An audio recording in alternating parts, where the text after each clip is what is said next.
This is a Sessions video tutorial, analysing colour.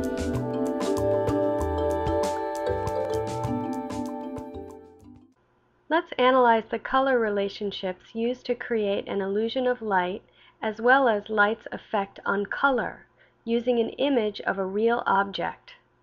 I've used a digital camera to take a few pictures around my home of household objects. I tried to keep the images pretty simple.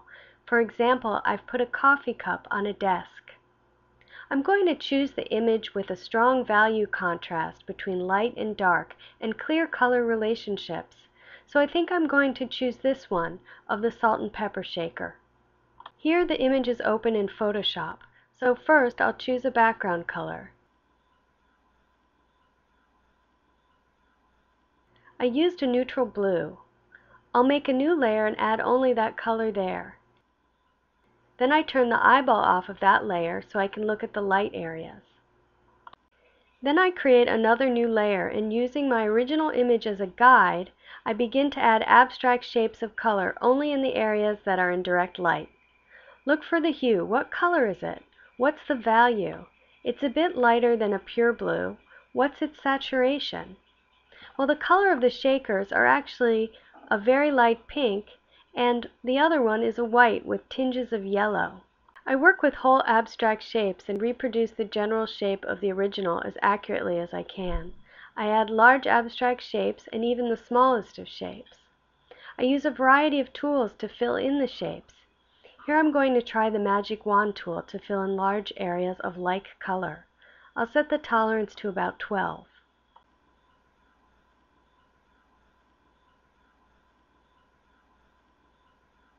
Since the area here is small and fine, I'm going to use a fine brush. The color isn't all one shade here, but I want to fill it in all one color for consistency, so I'm going to use the polyagonal lasso tool. I continue until I've added all the color in all the areas of light. At this point, I'll start to get a sense of the original just from the light areas. I click my background layer back on so I can see how my light values are looking.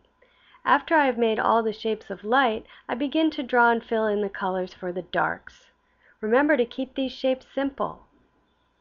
After I have found all the shapes of colors for the lights and darks, then I begin to look for the middle color values. Again, I keep these shapes general for now. I'll add details later. At this point, I should have a very abstract image of the situation I'm working from. Now I can add details. I begin to break down the colors into smaller shapes to show more of the specifics. Here I'll use the fine brush tool. When this project is complete, I should have an interesting color and light analysis of an actual situation. You can also use this technique to explore the rudiments of color theory in painting or to make stylized illustrations.